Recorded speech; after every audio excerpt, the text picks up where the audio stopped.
Hari ini ya saya akan syuting di luar dulu, namun nanti akan masuk ke dalam karena udah gelap, udah dingin. Nah saudara, temanya adalah keep on growing. Jadi keep on growing guys ya. Nah saudara, perhatikan baik-baik ilustrasi ini. Saudara, di belakang saya ada 4 pohon cemara yang saya tanam dari kecil saudara. Dari ukuran cuma 15 cm. Kenapa saya beli 15 cm? Sebab semakin kecil pohon itu ukurannya, dijualnya makin murah. Karena untuk menanam itu lebih susah saudaraku. Kalau yang udah besar itu jualnya lebih mahal ya, karena nanamnya itu juga udah nggak terlalu susah. Setengah jalan ceritanya udah diurus sama yang ngejual. Nah saudara, saya ini bukannya seorang yang jago dalam hal tanaman, dan saya waktu pas decide untuk beli yang 15 cm karena itu harganya murah saudaraku ya. Jadi itu yang saya mampu untuk beli. Namun saudara, saya nggak menyadari ternyata tanam pohon cemara ini sebenarnya nggak gampang saudara.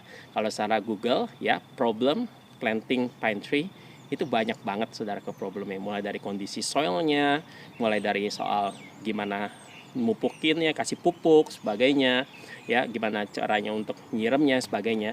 Nah kalau saudara lihat pine tree yang ada di belakang saya ini ya, begitu hijau, begitu besar ya, begitu banyak daunnya saudara ya, begitu subur saudaraku.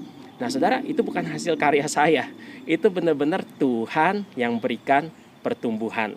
Nah saudara, saya ingin ajak saudara lihat ayat, sebuah ayat yang saudara sudah pernah baca, yaitu di Matius saudaraku, ayatnya ya, di Matius 6 ya, ayat yang saudara pernah baca yaitu di Matius 6 ayat 28.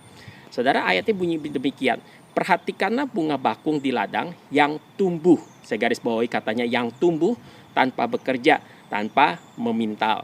Nah saudara, dari perkataan Tuhan Yesus ini, saudara tangkap gak bahwa setiap ciptaan itu bisa komunikasi sama penciptanya. Jadi saudara, saya yakin pine tree ini saya nggak mampu untuk ngurusnya, saya nggak tahu cara untuk memupukinya, untuk bikin dia bisa bertumbuh dengan baik. Saya nggak ngerti caranya. Namun saudara, walaupun dari tahun 2009 dia ditanam, saya nggak siremin ya, lalu ada thunderstorm berkali-kali ya, kekeringan berkali-kali dari tahun 2009 saudara sampai hari ini ya, kekeringan, lalu hail saudara. Namun dia bisa tetap bertumbuh, bahkan pertumbuhannya sangat luar biasa. Nah saudara, saya yakin itu karena pohon ini itu bisa berkomunikasi dengan baik dengan sang penciptanya, yaitu Tuhan sendiri. Dan pohon ini bisa ikutin apa yang Tuhan kasih tahu dia. Ada God's path yang kemudian Tuhan kasih tahu, sehingga akhirnya pohon ini bisa kemudian bertumbuh dengan baik. Akar-akarnya bisa ikutin pimpinan Tuhan. Tuhan mungkin ya pimpin akarnya untuk bisa terus menjalar ke soil yang baik, yaitu soil tetangga saya saudaraku di sebelah ya, karena di soil yang tempat dia bertumbuh itu nggak dapat pupuk saudaraku. Namun saudara lihat betapa ajaibnya ketika pohon ini ngikutin pimpinan dari Tuhan sendiri untuk dirinya, untuk pohon ini dia mengalami pertumbuhan yang luar biasa. Jadi saudara, kuncinya untuk kita dapat mengalami pertumbuhan itu bukan dengan kuat gagah kita, bukan dengan kemampuan kita, namun kita ikutin pimpinan Tuhan. Bagaimana kita ikuti pimpinan Tuhan? Ikuti yang Tuhan ajarkan, jalan-jalannya, God path. Tuhan punya jalan, Tuhan punya path, just specially for you dalam keadaan krisis ini. Karena itu saudara, saya ingin banget, saya insist banget untuk saudara bisa selalu ikutin yang firman Tuhan ajarkan. Saudara, biasanya ketika saya advice ya seseorang, saudara, saya biasanya bersikap terserah. Ya, mau diikutin, mau enggak, itu terserah orang itu. Orang itu akhirnya buat keputusan yang sesuai dengan keinginannya sendiri, itu juga terserah dia.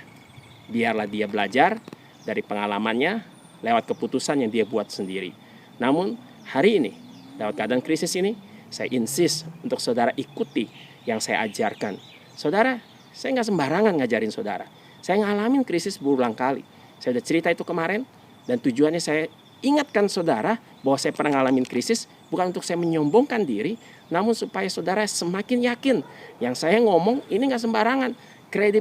Kredibilitas saya dapat buktikan lewat semua krisis yang Tuhan telah bawa saya keluar saudaraku.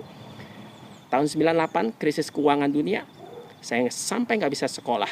Namun hari ini engkau tahu bagaimana Tuhan sanggup membuat saya sampai saya bisa graduate dan saya juga Australian residence.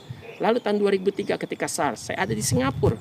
Ya, Tuhan ingin pakai saya untuk merintis gereja di Singapura. Tahun 2003 saya ada di Singapura ketika SARS terjadi.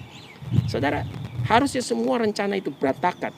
Namun saudara, hanya dalam waktu 4 tahun saja gereja yang Tuhan percayakan untuk saya merintis bersama dengan teman-teman di Singapura saat itu menjadi gereja Indonesia, salah satu gereja Indonesia yang maju dan keuangannya kuat.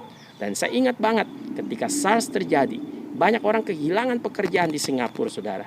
Namun jemaat mula-mula di gereja yang dimana kita rintis sama-sama ini, setiap pribadi yang ada di dalamnya, ketika SARS mulai sedang berlangsung, semuanya bisa dapat pekerjaan.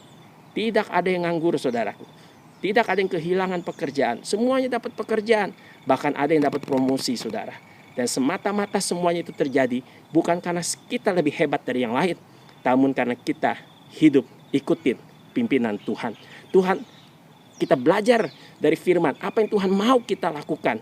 Dan sama-sama ketika saya share apa yang kita bisa kerjakan, sama-sama kita lakukan, semua mengalami pertumbuhan dari Tuhan.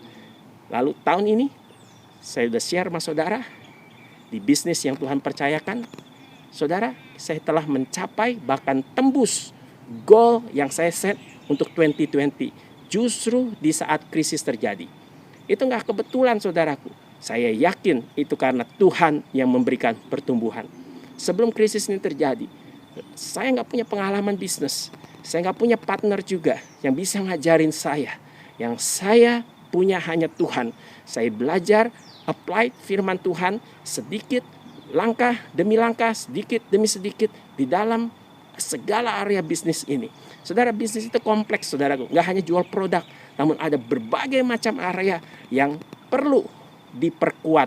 Saya hanya bisa ikutin firman. Namun ternyata keputusan saya itulah yang menjadi jalan Tuhan memberikan pertumbuhan. Karena itu hari ini, kalau saya rindukan setiap kita untuk mengalami pertumbuhan. Karena itu saya sangat insist, mari ikutin setiap yang telah diajarkan lewat firman Tuhan. Ikutin, lakukan dengan sungguh-sungguh, dengan sepenuh hati, dan dengan segenap segala kemampuanmu. Nah, saudara, yang telah saya ajarkan, yang pertama ada 5 hal, saudara. Ya, maaf, udah agak dingin, saudaraku. Jadi saya akan cepat saja. Ada 5 hal yang telah saya ajarkan, yaitu yang pertama, perbaiki dari rutinmu. Saudara, lakukanlah dengan segera. Kalau jika engkau belum lakukan ini, lakukan dengan segera. Perbaiki dari rutinmu. Bikin jelas waktu bangunmu. Bikin jelas waktu engkau belajar. Bikin jelas waktu engkau bekerja. Bikin jelas kapan kau mandi. Bikin jelas kapan engkau harus ibadah dengan rapi. Bikin jelas kapan kau harus oikos. Bikin jelas semua timingnya. Daily rutinmu setiap hari harus jelas kapan kau berdoa, engkau harus perjelas itu. Lalu yang kedua, saudara, saya ajarin untuk kau bikin personal goal yang baru. Saudara, lakukan itu, jangan ditunda-tunda. Langsung hidupi, ya, langsung kejar goal itu setiap hari. Ya, untuk improve dirimu itu yang paling penting. Bikin goal untuk improve dirimu. Ya, lakukan itu, saudaraku. Ada banyak professional course online, ada banyak berbagai macam course online, bahkan ada yang free juga. Bayar pun nggak apa-apa, saudaraku. Karena lewat semua itulah nanti Tuhan akan berikan pertumbuhan. Dan yang ketiga, saudara, saya ajarkan untuk kau punya kehidupan doa. Jika sebelum masa krisis ini engkau tidak punya kehidupan doa, saat masa krisis ini engkau punya banyak waktu.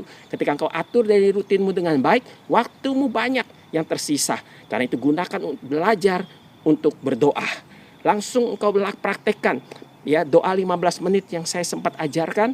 Kalau saudara lupa tentang hal tersebut, minta sama CL saudara link video khotbahnya, dengarkan ulang dan praktekkan.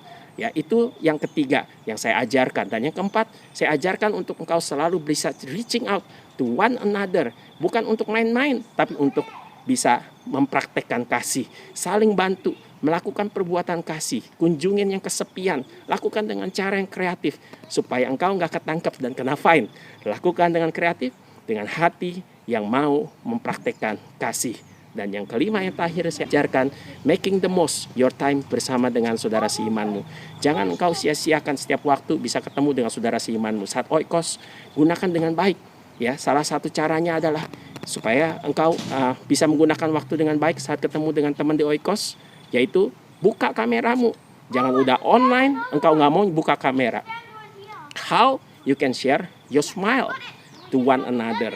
Ya, bagaimana engkau bisa share senyummu buat saudara seimanmu, ya, making the most waktu untuk bersama dengan teman di oikos, dengan saudara seimanmu, dengan buka kameramu, ya, bless others, ya, lalu bisa perhatikan orang lain juga, bagaimana keadaan mereka, dan saudara bisa berikan support saudara, saling doakan. Itu juga merupakan bagian dari making the most. Nah, saudara, itu 5 hal yang saya telah ajarkan. Saya harap engkau lakukan. Jangan engkau sia-siakan semuanya itu. Dan kita lanjut setelah ini. Alright, sekarang saya ingin share dari firman Tuhan, saudara, yaitu dari Yakobus 1 ayat 2 sampai 6. Yakobus 1 ayat 2 sampai 6. Namun kali ini saya ingin kita melihatnya dari sebuah translation yang belum pernah saya pakai sebelumnya, yaitu Phillips Translation. Salah satu terjemahan bahasa Inggris sehari-hari. Saya ingin saudara melihatnya karena menarik sekali. Yakobus 1 ayat 2 sampai 6 di dalam terjemahan ini, dan ini akan menolong kita melihat perspektif yang benar tentang krisis. Ya, boleh kita juga katakan ini perspektif Tuhan tentang krisis yang terjadi dalam hidup orang percaya. Oke, Yakobus 1 ayat 2 sampai 6. When all kinds of trials crowd into your life, don't resent them as intruders, but welcome them as friends. Realize they come to test your faith and to produce in you the quality of endurance. But let the process go on until the endurance is fully developed, and you will become a person of mature character and integrity with no weak spot. Saudara, ada beberapa hal yang saya ingin ajak saudara lihat, beberapa kebenaran. Nah, yang pertama, ya, lewat kalimat yang pertama, kita mendapatkan sebuah kebenaran, yaitu crisis bagi orang percaya are inevitable. Alright? Jadi sebenarnya bagi semua manusia sama. Namun, saya highlight bagi orang percaya. Karena seringkali kita salah ekspektasi. Ya, kita doa, kita bikin pertimbangan, kita bikin perencanaan, lalu kita buat keputusan. Tapi kita nggak mau consider bahwa akan ada krisis. Kita nggak mau nyiapin atau adjust kita punya keputusan untuk kemudian kita bisa jadi siap untuk krisis ini. Jadi sepertinya kita nggak mau ada tanggung jawab tentang krisis, saudaraku. Maka seringkali kita shock, kita kaget. Kok bisa begini ya? Waduh, segala plan jadi berantakan nih. Saudara, ketahuilah sebenarnya firman Tuhan mengajarkan kita untuk punya ekspektasi yang benar. Ekspektasinya adalah crisis are inevitable. Ya, kalimatnya bilang begini. When all kinds of trial crowd into your life. When all kind of trials crowd into your life. Kalimat ini adalah ekspektasi. Ekspektasinya adalah, hey, siap-siap. When all kind of trial crowd into your life. Nah, saudaraku, itulah kebenaran firman Tuhan. Pepatah manusia aja, yang kita kenal, pepatah bahasa Indonesia yang kita kenal berkata, sediakanlah payung sebelum hujan. Artinya, ekspektasinya dalam hidup selalu akan ada hujan. Karena itu kita harus selalu siapkan payung. Selalu siapkan payung. Jadi jangan salahkan Tuhan saat krisis kalau segala sesuatu yang jadi kacau. Karena memang akan terjadi seperti itu. Namun firman Tuhan mengingatkan hari ini bahwa baiklah kita untuk selalu consider akan ada krisis dalam setiap perencanaan kita. Nah, saudara, di Melbourne, kita udah nggak asing lagi dengan keadaan cuaca yang berubah-ubah. Ya, satu hari bisa 4 musim.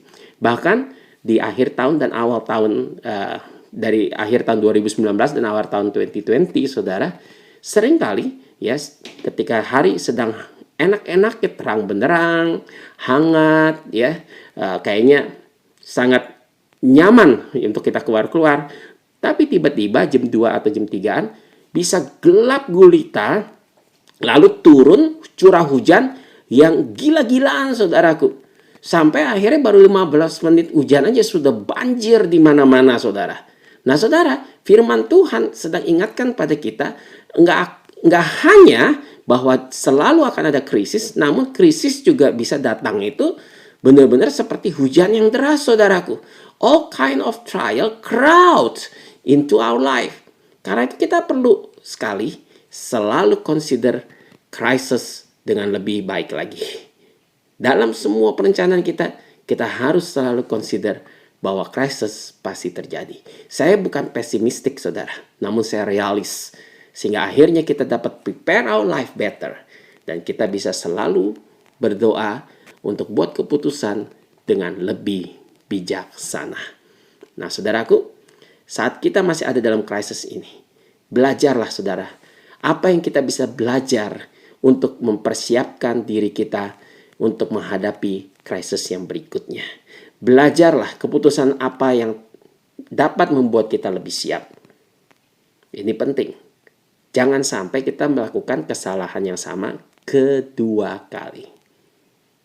Oke? Ya, belajar keputusan apa yang dapat membuat kita lebih siap menghadapi krisis yang berikutnya. Karena pasti akan ada krisis lagi. Dan pasti krisis itu juga bisa besar. Amin.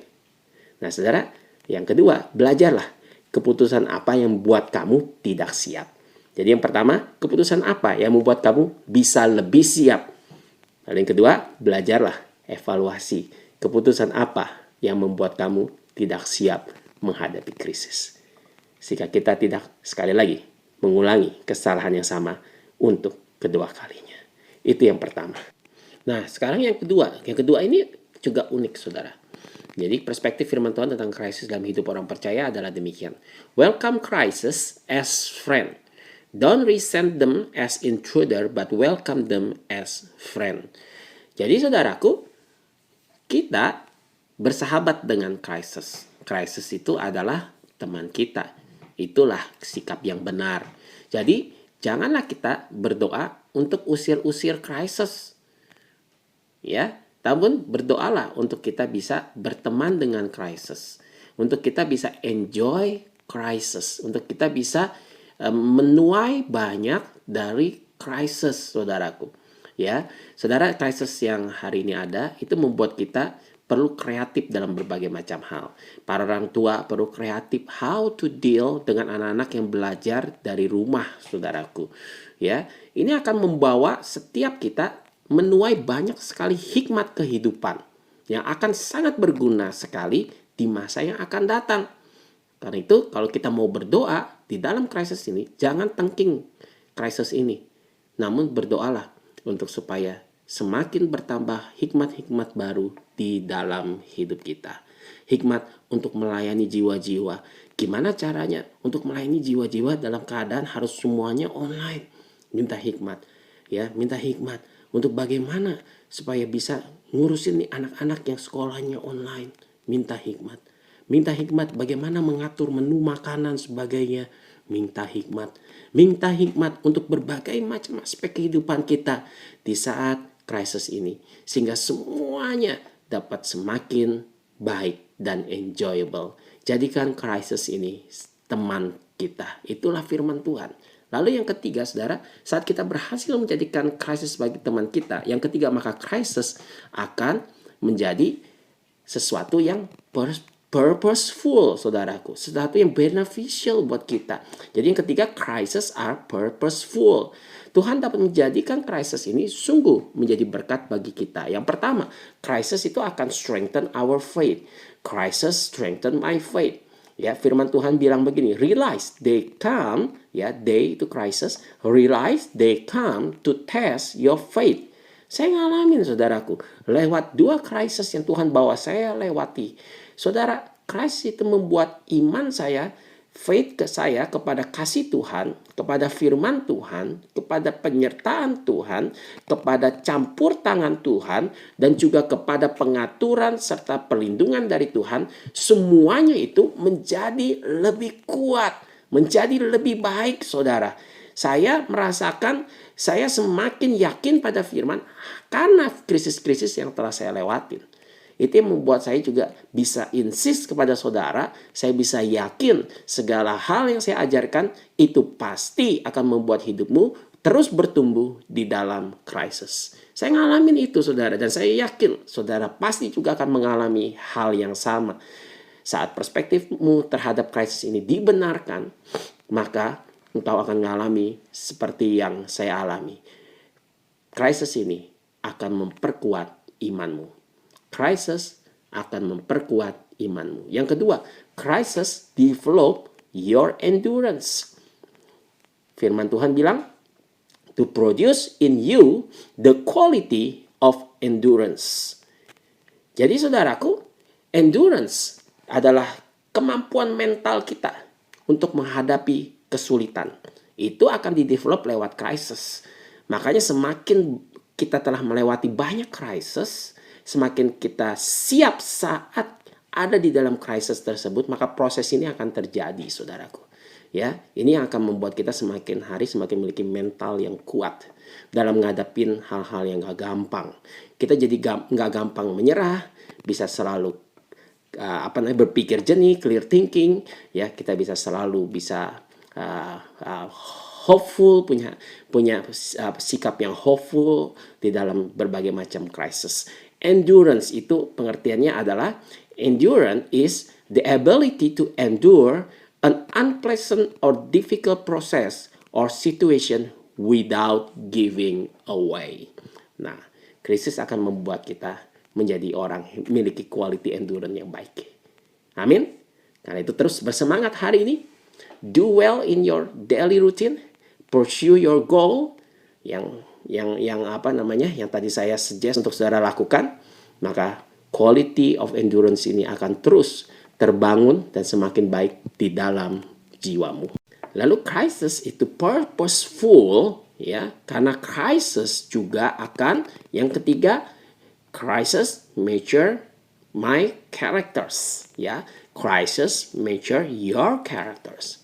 Firman Tuhan bilang, but let the process go on until that endurance is fully developed, and you will become a person of mature character and integrity with no weak spot. Saudara, saat dalam crisis, kita akan mengalami karakter kita dibangun. Karena itu, pesan saya, ya, untuk mengalami purpose dari crisis yang ini, saudara, teruslah hidup seperti normalnya engkau hidup sebelum krisis ini, yaitu gunakan talentsmu untuk melayani Tuhan. Ya, terus gunakan talents yang ada untuk tetap engkau melayani Tuhan. Sebab orang yang dewasa karakternya adalah orang yang tidak self-centered, saudara. Jadi gunakan terus talentmu untuk menjadi berkat bagi orang lain. Saudara, Sasa bikin graphics growth zone yang saya share hari Jumat Agung kemarin menjadi lebih menarik, saudaraku, menjadi lebih praktikal. Nah, saya ingin share pada saudara seperti ini, saudara, yang dia bikin, ya. Nah, saudara bisa lihat, I make my talents available to those who need them. Lalu Sasa bilang, Sasa recording for church PW. Lalu kemudian, I think of the others and see how to help them. Sasa bilang, hi Karen, how are you doing? Need help? Lalu selanjutnya, I thank and appreciate other. Sasa terus kemudian mengilustrasikan, thanks for your concerns, Cheryl. Lalu yang selanjutnya, I look for a way to adapt to new changes. Lalu Sasa bilang, I found an online game to play with Oikos. Lalu Sasa, I keep a happy emotional state and spread hope. Lalu Sasa bilang, be still and know that the Lord is in control. Saudara, lewat krisis ini kita akan terus bertumbuh menjadi orang yang dewasa, memiliki karakter-karakter yang juga terus bertumbuh dewasa. Karena itu saudara, mari kita sama-sama terus bertumbuh di dalam krisis ini. Lakukan yang saya tadi ulangi di awal khotbah hari ini. Dan kemudian saudara, terimalah kebenaran akan krisis ini. Sehingga akhirnya kita akan terus bertumbuh menjadi orang yang bijaksana, dewasa, dan diberkati oleh Tuhan. Tuhan Yesus memberkati. I love you all.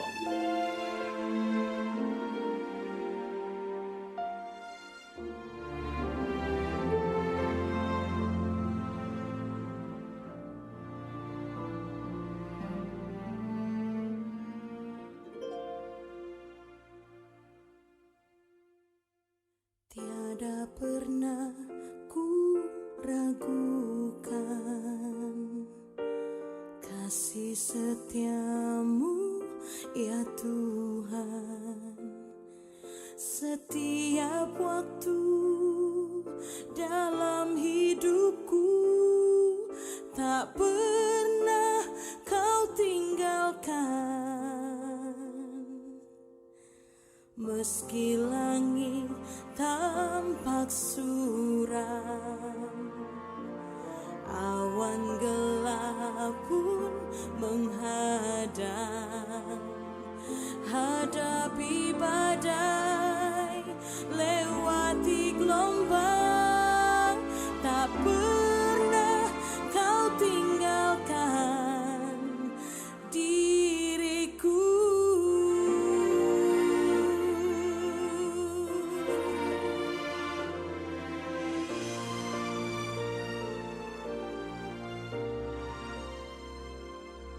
Walau 1000 rebah di sisiku, kau tetaplah Allah penolongku. Walau 10.000 rebah di kananku, takkan ku goyah sebab Yesus sertaku.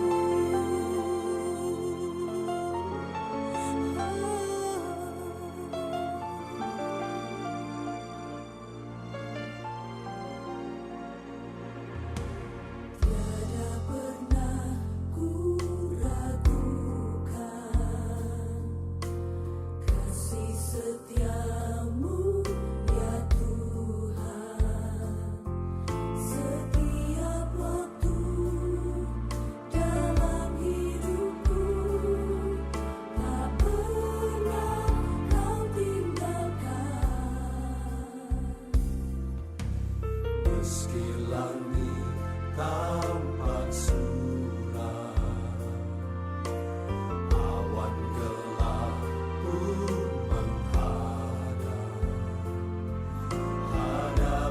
badai, lewati gelombang, tak pernah kau tinggalkan diriku.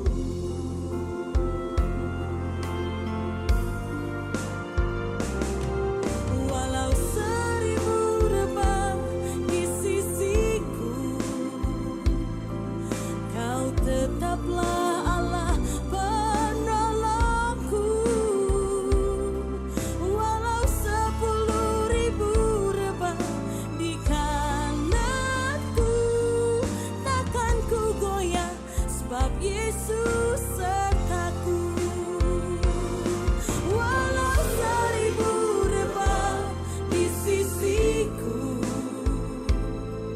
kau tetaplah Allah penolongku. Walau 10.000 rebah di kananku, takkan ku goyah sebab Yesus sertaku.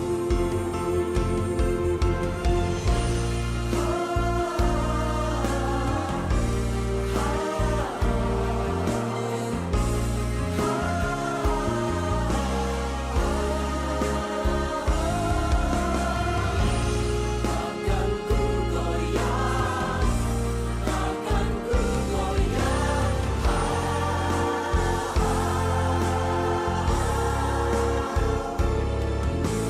Sebab Tuhan adalah tempat perlindunganku dan kubu pertahananku. Yang maha tinggi telah kubuat tempat perteduhanku. Walau 1000 rebah di sisiku, Kau tetaplah Allah penolongku. Walau 10.000 rebah di kananku, takkan ku goyah sebab Yesus sertaku.